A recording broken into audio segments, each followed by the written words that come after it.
Alaykum qadrli kanalimiz a'zolari. Xonadoningizni tinchlik va xotirjamlik aslo tark etmasin. O'tayotgan haftangiz baxtli va saodatli damlarga mo'lim bo'lsin. Kun davomida sizlarga quvonch va omad hamrohlik qilishini tilab qolamiz. O'ylagan jamiki yaxshi niyatlaringiz amalga oshsin. Bizni kanalimizda kuzatib boring va obuna bo'lishda davom eting. Solivoy zovur bo'yiga chiqdi-da, sigaret tutatib, bo'tanidan bo'tanaga sakrab sayrayotgan qurbaqalarga quloq tutdi.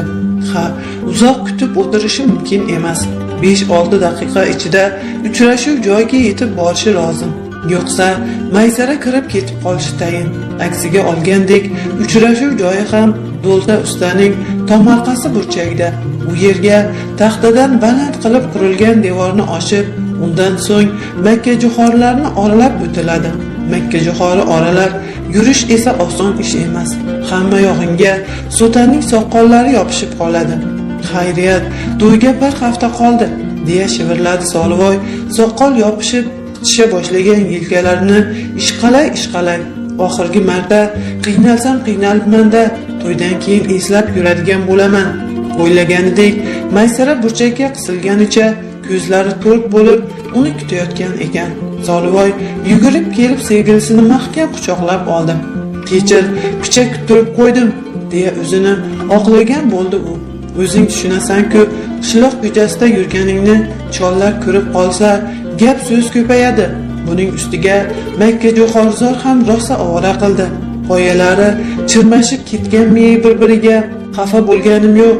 Solivoyning yelkasiga boshini qo'yib javob qildi Maysara. "Menim hozirgina chiqdim. Ukalarim uxlamay rosa xunob qilishdi." "Nega xafasan?" so'radi Solivoy qizning iyagidan tutib. "Xafa emasman.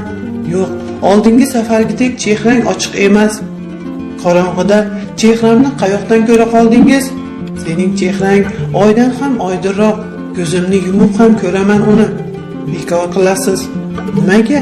Maysara yigitning qo'llarini nari surib o'zini orqaga oldi. "Nima bo'ldi o'zi senga? Birov xafa qildimi? Gapirsang-chi." "Soli aka, biz xuddi behudaga turmush qurayotgandekmiz", dedi Maysara beixtiyor yig'lamsirab. "Men qo'rqib ketyapman." "Jinnimisan? Qayoqdan gaplarni gapirasan-a?" "To'g'ri, sevishganlar ertami kechmi birga bo'lish kerak", davom etdi Maysara. "Lekin bir kun kelib meni tashlab ketib qolsangiz nima qilaman?" "Uf, o'ta ketgan tajang bo'lib ketibsan o'zing ham", deya norozi qo'l siltadi Solivoy. "Hali to'y o'tmay turib sovuq gapirganing nimasi? Bilasan-ku, seni qattiq sevaman. Agar dadang rozi bo'lmaganda ham baribir olib qochib ketardim seni. Shunday kuya baribir qo'rqib ketyapman-da." "Qo'rqma", deya Maysarani qaytadan quchdi Solivoy. "Hammasi yaxshi bo'ladi. Xudo xohlasa, ikkalamiz baxtli yashaymiz. Mana ko'rasan." Bu gapidan so'ng Maysara negadir piq-piq yig'lay boshladi. "Bas", deya uni uyi tomon kuch bilan burib qo'ydi Solivoy, toqat-toq bo'lib. "Juda injiq bo'lib ketibsan. Xursand bo'lsang ham yig'laysan, xafa bo'lsang ham. Umuman seni tushunib bo'lmay qoldi. Mayli, bora qol uyga, kirib tiniqib uxla. O'zingga kelib qolarsan. Endi ko'rishmaymizmi?" Yig'lashdan to'xtab, Solivoyga umidvor termilib so'radi Maysara. "Axir bor yo'g'i bir hafta qoldi to'yimizga. Uyda ta'mir ishlarining chalasi bor. O'shani bitirmasam ulgurmayman. Kelmasangiz kelmang." Maysara zarda bilan burildi-yu, uyiga qarab chopa ketdi. "Qaysar qizi", kulib qo'ydi Solivoy. "Hoynahoy, to'y arafasida bezovtalanib qolganga o'xshaydi. Ha, qizlar shunaqa bo'ladi deyishardi. Qo'rqadi-da." To'polon bilan to'y ham o'tdi. Maysara oqqa o'ralib, yangilar, qiz juvonlar hamrohligida Solivoylarning ayvoni kunchiqarga qaragan uyiga kirib bordi.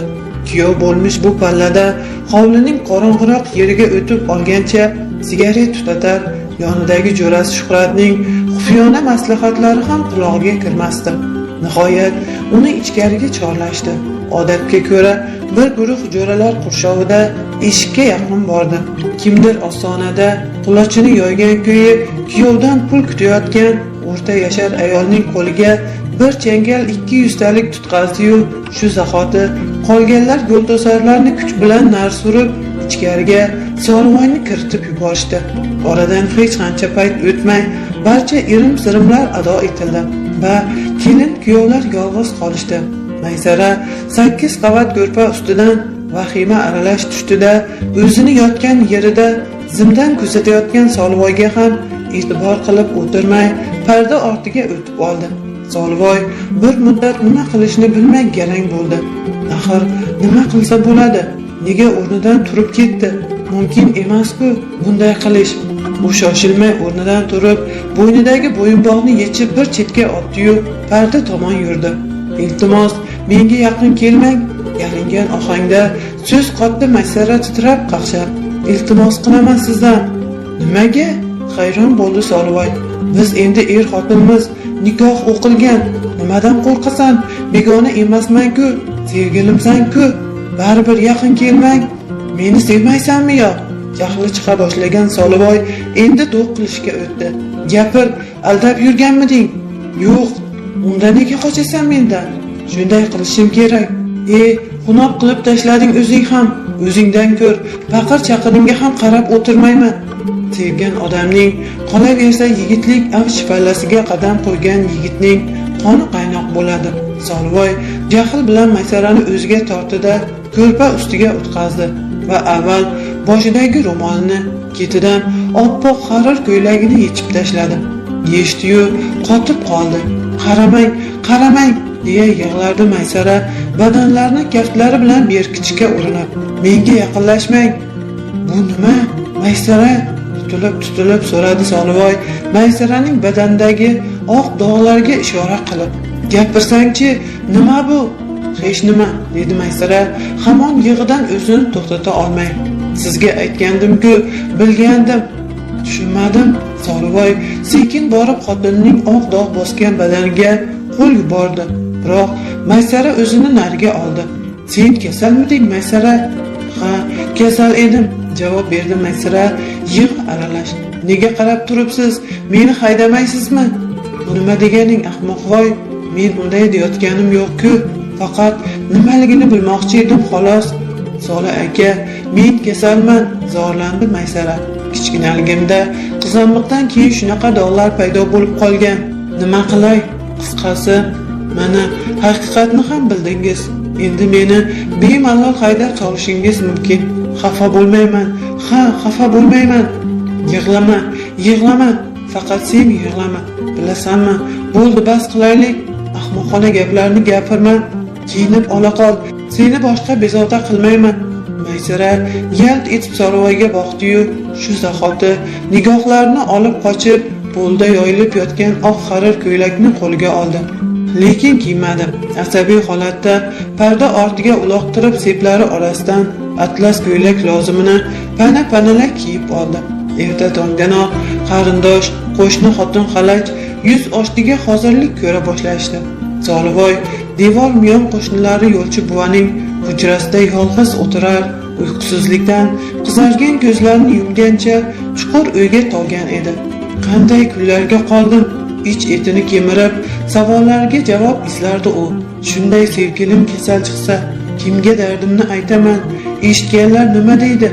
Haydab yuborsam, yuragim kuyib adoy tamom bo'lmaydimi? Onamchi, qo'shnilarchi, erkak emas ekan, shuning uchun haydadi deb jar solishmaydimi? Yoki Maysara malomatga qolsa-chi? Biroq uning yonida bir ko'rpaga burkarib yotishchi?" Shularni o'ylardi-yu, yuragining tub-tubida kezib yurgan misqoldekkina muz Solvoyni chimildiqli uyga kirishga qo'ymaydigandek edi. Baribir marosim tugashini kutib turishga bardoshi yetmadi. Dast o'rnidan turib hovliga kirdi. Odam ko'p edi. Xudo andalar Solvoyning baxtiga ichkari uylarga kirib ulgurishgan ekan. U 70ni yoqalab qolgan, so'nggi paytlarda xastaga suyanib qolgan onasi Sabrinisa xolani bir chetga imladi. "Ha bolam, zerikdingmi yo ochiqdingmi? Nega ko'zlaring qizarib ketdi?" Onada ko'z ochib yumguncha Solvoyni savollarga ko'mib tashladi.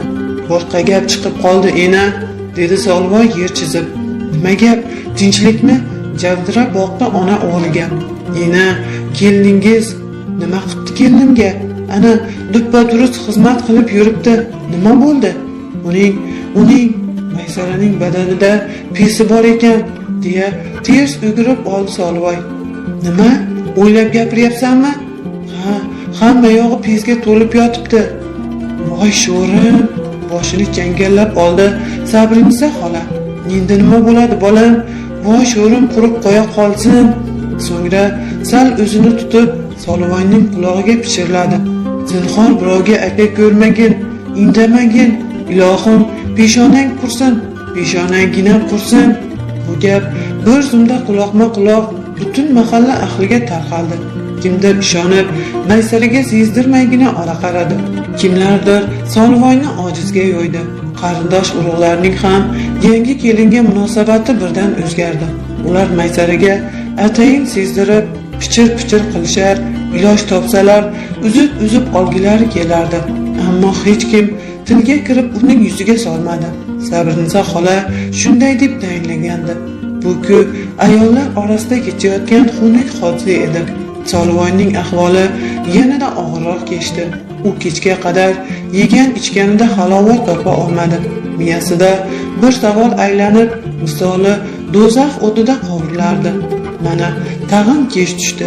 Xayolan taqdirga la'natlar o'qib, kuyovlik uyiga kirib bordi u.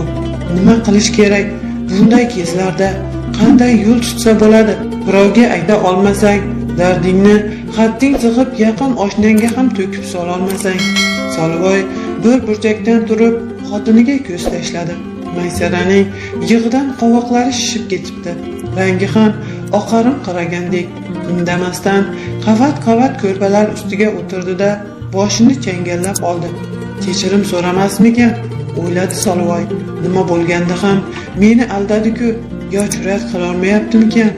Yo'q, men sog' bo'ldim. Endi nima bo'ladi?